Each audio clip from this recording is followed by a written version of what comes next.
The key is that this is not a normal business cycle. This is the post-COVID business cycle where there are literally some things that have not been seen, in recent history. We've weathered a lot of the drags that would have historically resulted in a recession. We crossed the Rubicon. Fiscal policy is okay again.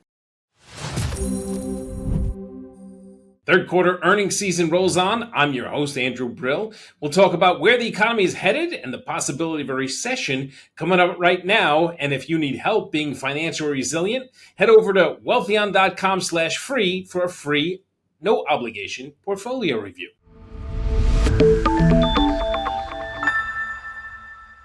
I'd like to welcome in Tian Yang, Head of Research and CEO of Variant Perception. Tian, thanks for joining me. Can you tell us a little about yourself and your research and proprietary models you use for investment advice? Yeah, hi, Andrew. Yeah, very glad to be here.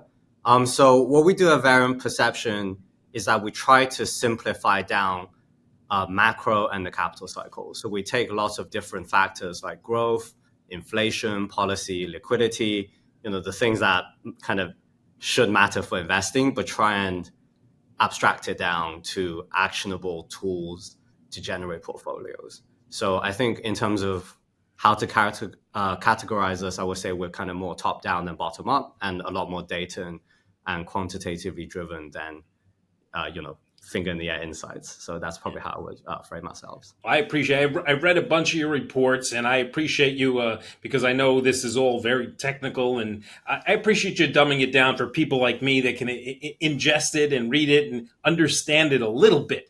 But they are great reports. And I want to start by asking you your take on the present economy here in the U.S., and then we'll get over to China as well. Well, first of all, certainly, I wouldn't want people to think that this is just for people who think they're super smart, right? I certainly don't think of myself as that. I think the goal is to essentially figure out which are the parts of the economy that we can model that are repeatable over time, and essentially model that. And then that leaves kind of the room to understand how is today different or not to kind of the past. So, and obviously that leads us very nicely as a segue onto the US economy. So clearly there's a lot of differing opinions out there. I would say pretty polarized opinions on the economy. It's probably not a coincidence that, if you look at consumer confidence surveys and the like, they've become much more polarizing and actually less useful to predict the economy in recent years.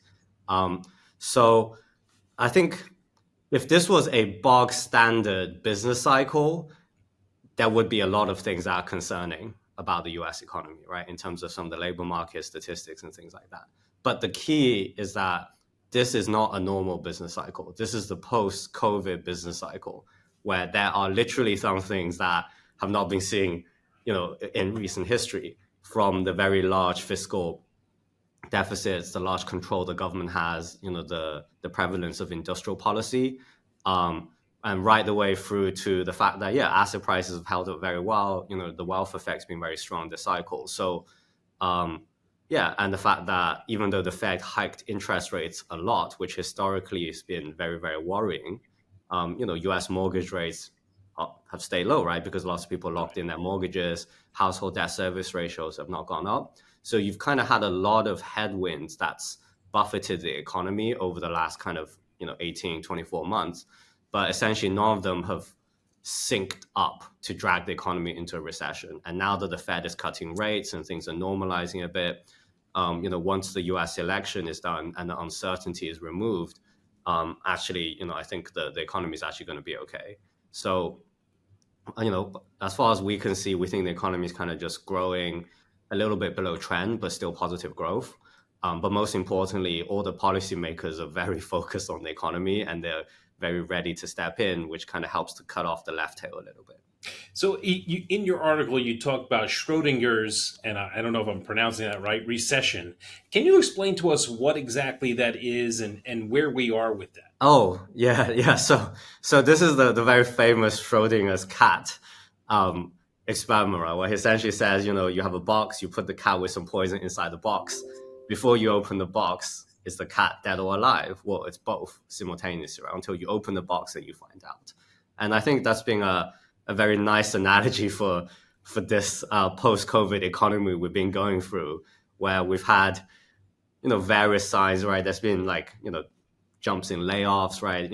Certain things like SARM rule, which is linked to historically jumps in unemployment that normally mark recessions, right? There's been some of these worrying signs, yet there's been some pretty good headline growth numbers, headline consumer numbers. So I think that's where the analogy to Schrödinger's recession comes in, where we had lots of differing factors. So it's simultaneously been a recession and not a recession.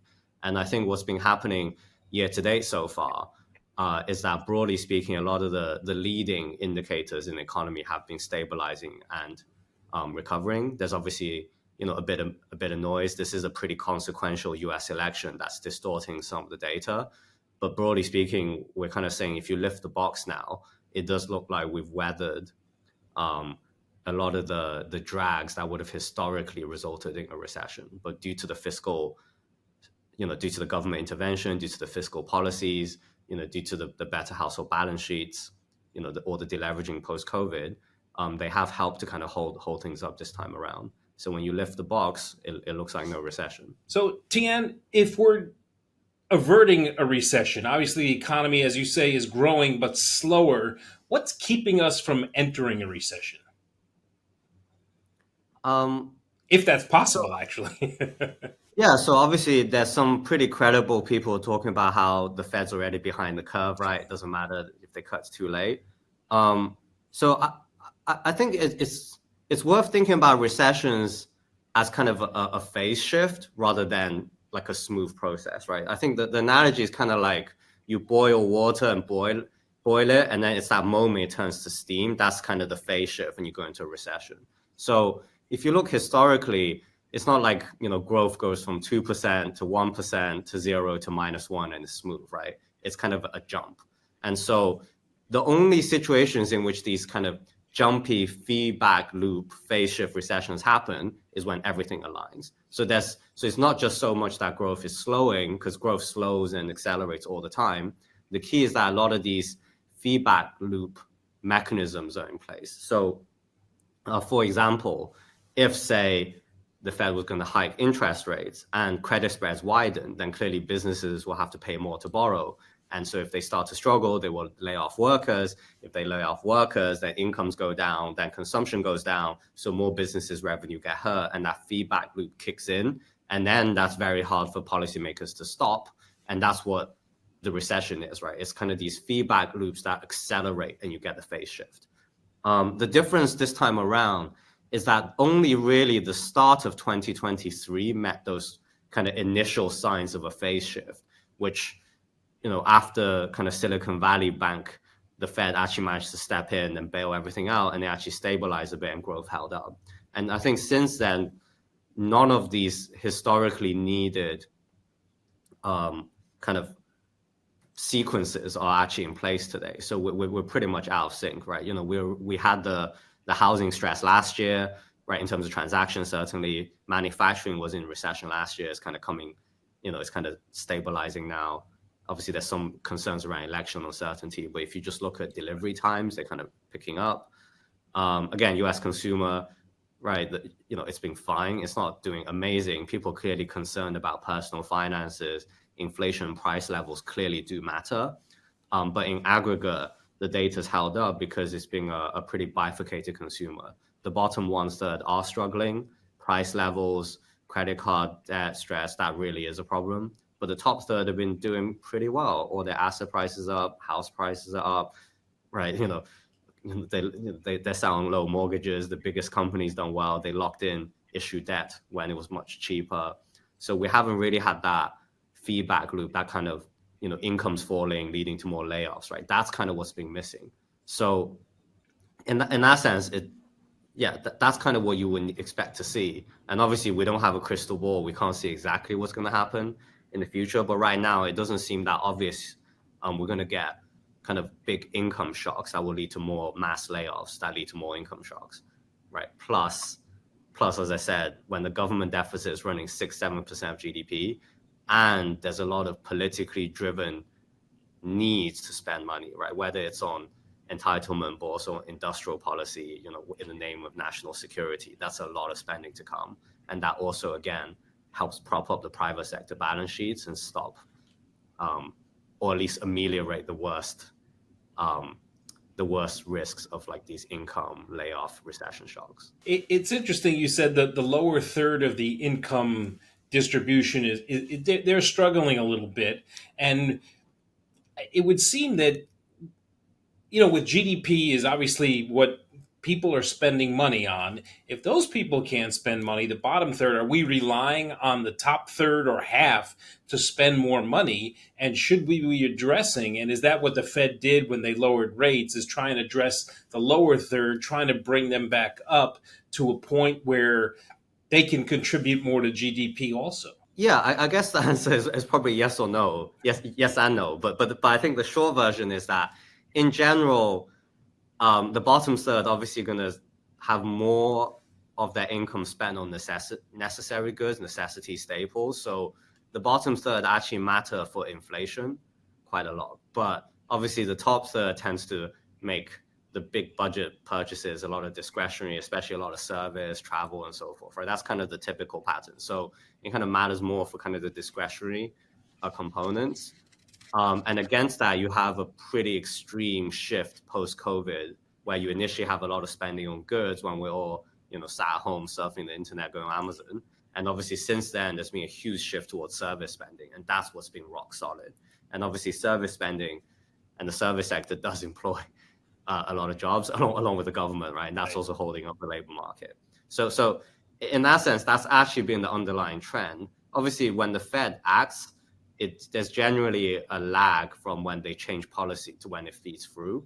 So it won't be immediate, but the signaling is important. And the fact that the Fed is cutting when there isn't obvious signs of stress, that's the biggest difference. So you can interpret it as almost slightly preemptive, right? Normally, if you go back, let's just take, say like not everything is going to be like, 2007 and 2008, great financial crisis and stuff, right? But typically, usually central banks are cutting a lot after the data is really bad already and things are broken and we're obviously in recession. And just, as you say, this time around, in aggregate, things are okay. So, I think it's probably more a signaling at the margin from the Fed that's important. And most importantly, it enables a kind of more synchronized global easing cycle from other central banks. The Fed's by far the most important central bank in the world.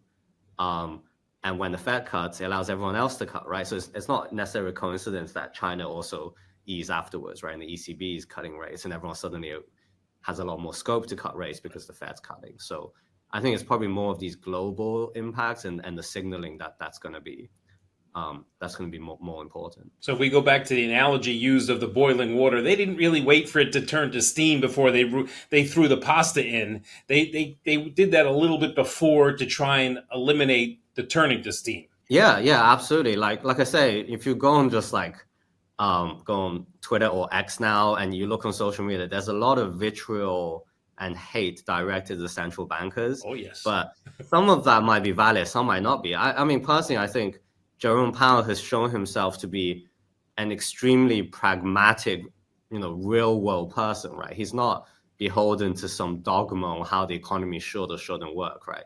He's been responsive to the data. Has he made a mistake? Yeah, he said it was transitory, it wasn't, but he's been pragmatic and tried to navigate things well. And there's a chance for him to pull off essentially what Volcker did without engineering a massive recession, right? And I think he wants to secure that. I think the key difference is that the central bankers are also self-aware. They are aware that the economy's changed. Maybe the old models doesn't necessarily work, and they have to be data dependent.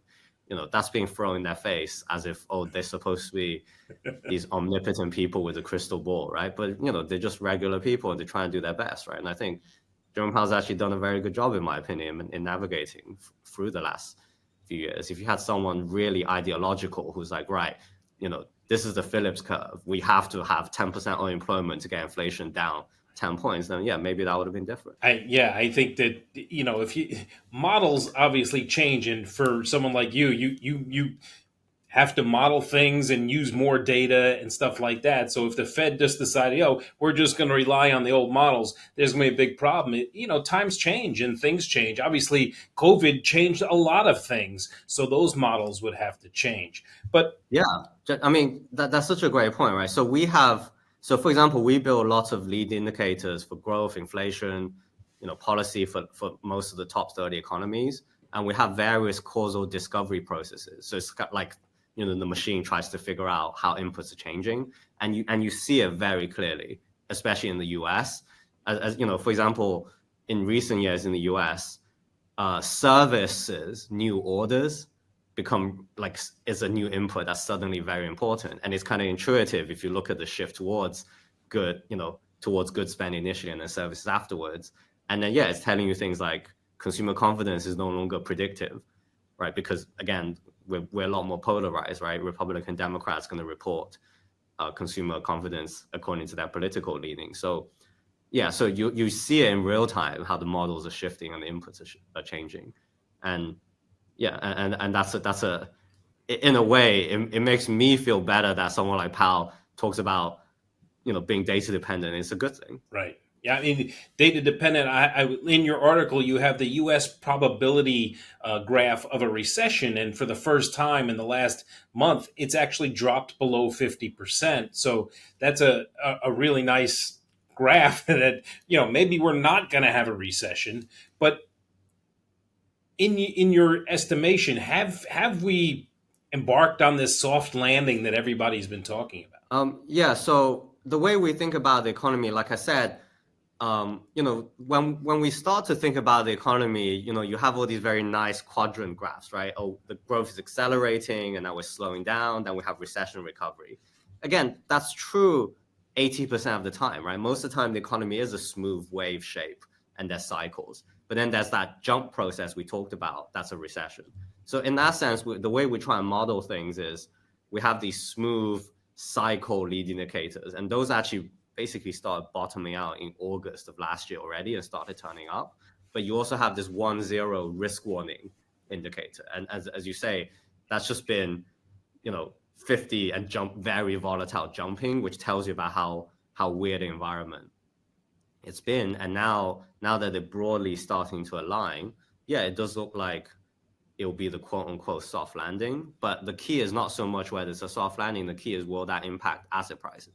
Right, and this matters a lot because if you look at this year, if equities, I would argue, are probably largely discounted already. If you look at where earnings expectations are, and obviously after the very good non-farm payrolls numbers, bond markets have also realized and discounted it. Right, so we went from bond markets pricing in a pretty big recession, yields collapsing, to now pretty much yields normalizing around 10-year US yield around 4% feels about right. So now you're kind of back to probably a pretty decent environment for your 60-40, right? This is a necessary time to be a hero and make a huge level bet either way, because I think asset markets are largely discounted it. And then from here, we kind of need to just observe and see if there's any kind of major deviation that comes up right before making the next move. So that's probably the more important question. Tian, the Fed has started a rate cutting cycle. Do you think that the 50 basis points was enough? Was it not enough? Was it too much? Because the economic data seems to say that obviously inflation isn't where they want it yet at the 2% level, but it's I wouldn't say inching down, but maybe it's a quarter of an inching down. It's coming down, but very, very slowly. So I think the actual decision itself is probably less important than what it did to the markets, because obviously financial markets are forward looking. So in the money markets, what the Fed's going to do is priced out for the next few years, right? To the nth degree already. So the entire curve is moving. If you look at SOFR futures, Fed funds futures, is all there.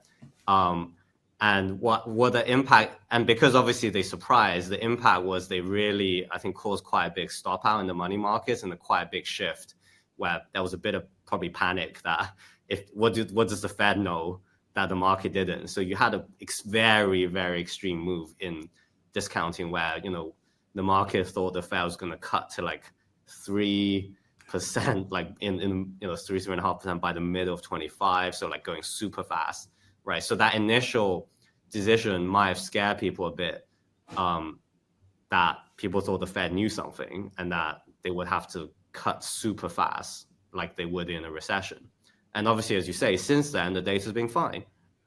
And because the data's been fine, a lot of those moves had to come back out. And so now if you actually look at where the money markets are, things feel about fair, right? I would say in nominal terms, so the Fed to cut the Fed funds rate to around 4% feels about right to get us to neutral. And I think as we mentioned, right, Powell has a window to do this. What's really important as central bankers, and that's why it's such a tough job. Not only do you have to predict what will happen with the economy, you also have to think about what the market's doing, and you don't want to freak the markets out, and you have to message it correctly. So in that sense, I think Powell actually did, again, the pragmatic things we said. The market was discounting a very aggressive Fed easing cycle. Whether you do 50 or not initially, the market definitely saw it into the middle of 2025. So Powell had a window. He took it. He cut rates without necessarily hugely upsetting everyone. Just it was a little bit of a surprise. And ultimately, his job is, now that inflation, as I say, is roughly done, right? It's no longer the kind of major issue. Right. Clearly, levels a little bit high, but the rate of change is good. He just wants to get interest rates down to a more neutral range, and again, be data dependent, right, and see how things go. But rates are a little bit high, so he just needs to get it down as fast as possible to neutral, and then from there observe. What is actually happening is that if you look at the Federal Reserve Board, a lot of the members there will give their projections for like the long term, where long-term policy rates are, right? This magical, mythical R star that you'll see in the presses all the time. So, it looks like from the median, the Fed probably thinks the real neutral rate is more like 3 to 3.5 range, something like that. But on a lot of things we look at on the models, the neutral rate is probably more like 4% plus if you're talking about nominal policy rates. So there is a risk that if the Fed does underestimate where the neutral rate is, they will cut too fast. And if you cut too fast, you might actually reaccelerate the economy in the second half of 2025, right? Just in terms of nominal lead lag. So it's actually looking more like that might become the risk now than the other way around. But regardless, I think, again, getting to neutral as fast as possible makes sense because one, Powell can secure his place as Volcker without the recession, and two, when the last thing you want to do is needlessly upset the market unless there's a very good reason. So if the market gives you a window, just try and cut and get to where you want to be as fast as possible. So you see another cut coming in November. Yeah, I mean, they should, right? Unless something big happens, right? They just want, I just think they want to keep going. But obviously, like, how much difference does any 125 bip or not make? Right. It won't be a huge amount, right? Obviously, basically, we're discounted to get to around 4 and under by Q1 next year, and that's the key, right? The key is not going to be whether they cut necessarily, but the messaging around it, right? Like if you look at the press conferences, all the questions about, hey, Mr. Chairman, what do you think about this inflation number, right? Everyone's trying to get a sense of how quickly can we get to where they think the neutral is. Yeah. So how long does it take for a rate cut to really make a difference? And I'll get to my next question about the bond market, but it seems that they cut rates, but the bond market went in a different direction than they thought it might. So this is, I guess, in geek speak, you're talking about monetary policy transmission, right? like how effective it can be. So if the central bank, especially if the U.S. Federal Reserve communicates well, they can obviously instantly move a lot of prices to where it needs to be. And so it can have a much more outsized impact than just from overnight rates that they, in theory, move. So in that sense, it depends on basically how much floating rate debt there is, who's sensitive to it, and then how well they can move the market. In general, in the US, the policy transmission mechanism has historically been pretty good. But like I say, this, I guess coming full circle, right? And if we look at how the post-COVID cycle has been, a lot of a lot of people's mortgages are much lower rates, right? So just because you start cutting, we're quite far away from where most people finance. So we're not in that range where it's super sensitive, right? A lot of companies took advantage of the boom years after COVID when the government flooded the economy and markets with trillions and trillions of dollars, right? All these companies issued lots of loans, issued leverage loans, issued high yield debt. They've all locked in, lots of financing as well, right? So in that sense, it's probably become less sensitive, and that's arguably why the neutral rate is higher, and arguably why, even though the Fed has hiked rates by a lot since COVID, it hasn't had the typical, recessionary impact you would have expected based on history, right? The monetary policy transmission, right, seems to have diminished. So I want to talk about the bond market a little bit because, and I read your article on the bonds. It said, the 2s and 10s are getting a lot of attention because that price hasn't really dropped all that much. But if I'm correct, it's the 3-month bonds that the Fed looks at, against each other when they're looking at interest rates. Am I reading that correctly? Right. Yeah. So this is linked to the the conventional wisdom is that the yield curve is one of the best predictors of recessions, right? It's kind of undefeated. It'll eventually be right. And what we've seen this time is that the yield curve has had one of the longest period of inversions ever without recession. But the argument goes normally when it uninverts, i.e. when the 2-year yield goes back below the 10-year yield, that's normally the beginning of a recession. The Fed researchers did a lot of work on this before, and what they found is that the main curve they actually look at is the 3 months interest rate against the 3 months interest rates 18 months forward. So it's like a forward space rate. So effectively it's saying, what does the market think 3 months rates are going to be 18 months from now, very roughly, right, versus today? And is it going to be higher or lower? And that curve and that uninversion they found is more predictive of recessions. And so that curve hasn't moved, basically. That's still kind of pretty inverted as of right now. But obviously things can change. And it's also just worth bearing in mind, again, when we live in a world where there is a bit more uncertainty around inflation, right, in terms of the volatility of inflation, that will affect how good nominal yield curve is. And also, the market is not fully self-determining, right? We know the Fed does QE, QT, they can impact the amount of bonds in the system. The Treasury in recent years has changed how they issue bonds. So they've gone from issuing very long duration, long dated bonds to issuing more short-term bills. And so again, that's taken kind of the supply of duration away from the market. So there's been a bunch of these things that's happened that's impacted the kind of supply of bonds available for kind of private sector to invest in. And so the net result has actually been to suppress a little bit the what's called the term premium, essentially just the additional risk people put on longer dated yields. So there's like a bunch of these things that's kind of kicked in. So it's more saying the 2s, 10s might be a bit more noisy than historically, right? You certainly shouldn't be relying on it as the main thing. Is the bond market something somebody should be thinking about investing in right now, or do you think those rates are going to continue to come down? So I guess it depends on the time horizon, because obviously much of the hedge fund industry, especially if you're a global macro PM, speculating and trading on these is kind of a very big part of the job description. But I think if you're an individual longer term investor and you don't want to stare at your screens every day, you probably need to look 1, 3, 5, 10 years ahead, right, in terms of where you want to be.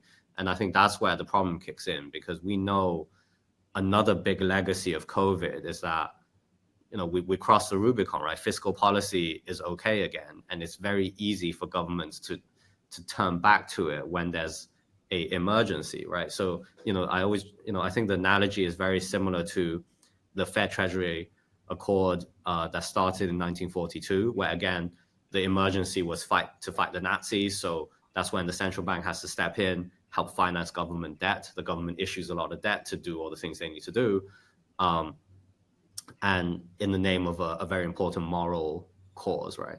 And so with COVID became this emergency that was a moral issue, and therefore, regardless of all these concerns we had around deficits, we have to step in. The government has to increase their deficits, and what you're seeing more and more is that there's more crises that, whether real or imagined, that can happen, that can justify why the government needs to spend money on project A, project B, project C, right? You don't hear the Tea Party anymore, right? There's not much of a voice against it, and it's a pretty global, synchronized path where, I think in the future, when there is crisis, when there's economic downturns, it's much, much more likely fiscal policy will be used rather than just monetary policy. And obviously, if you issue a bunch of government debt, it will be a bit more inflationary, right? When you start doing that.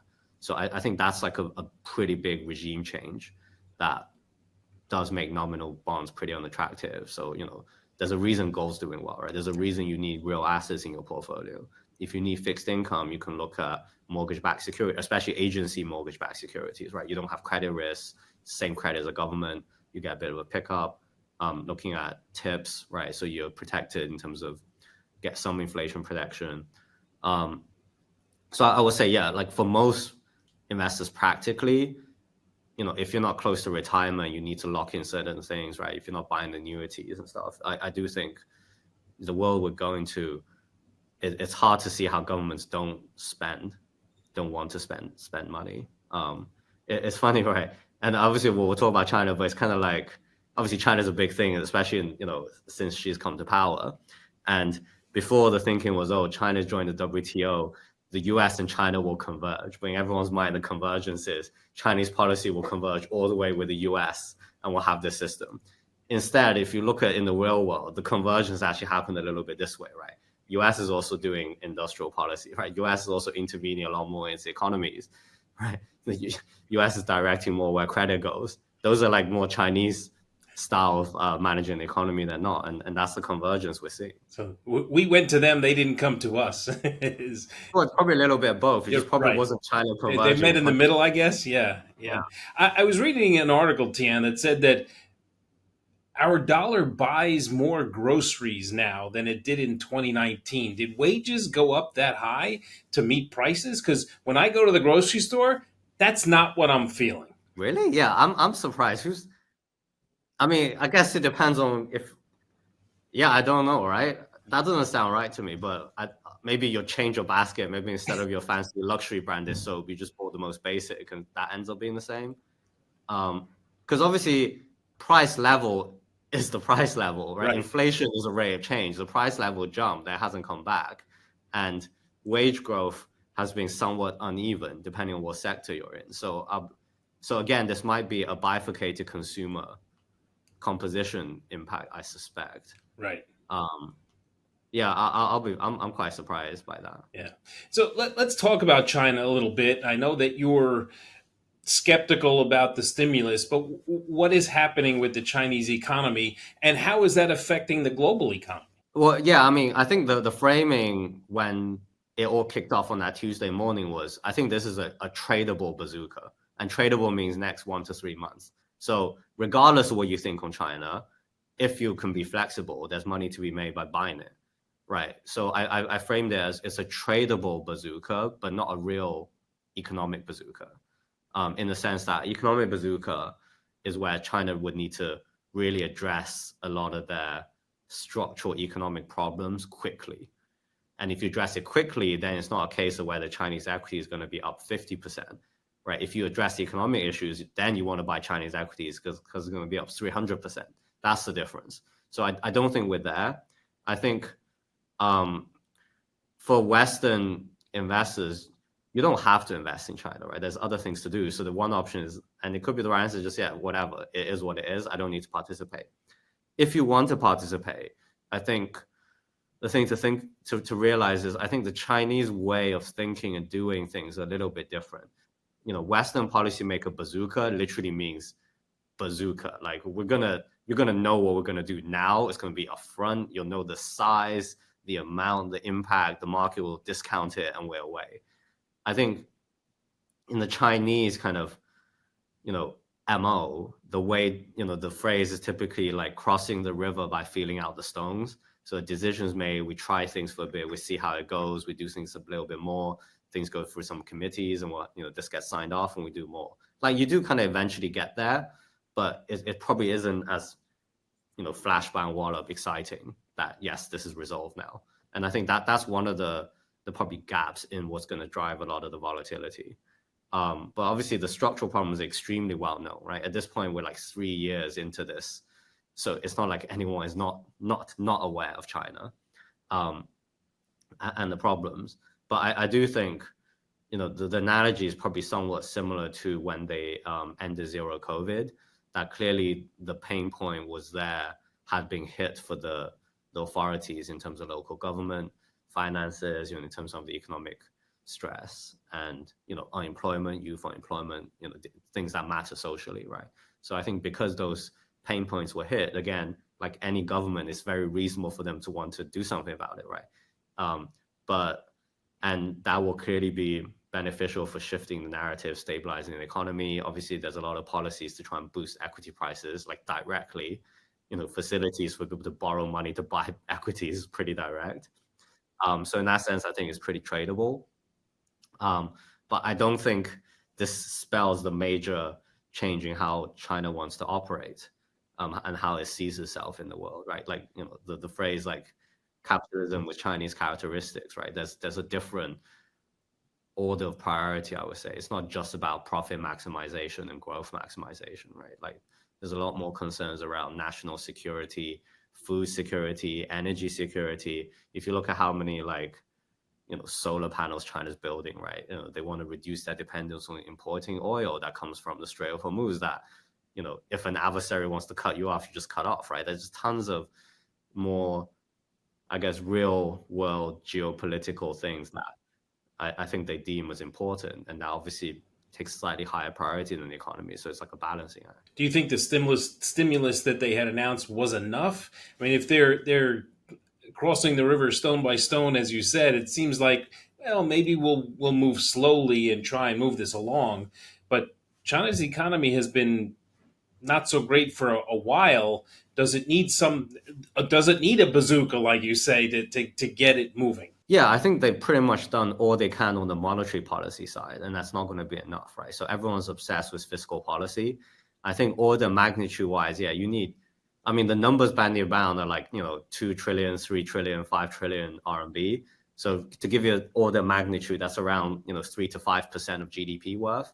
I think if they go towards 5% of GDP, that might start making a difference, right? Because the economy is in such bad shape. You need some mega amount to shift to shift the needle. So, it could happen. I think that, as I say, we're at a breaking point in terms of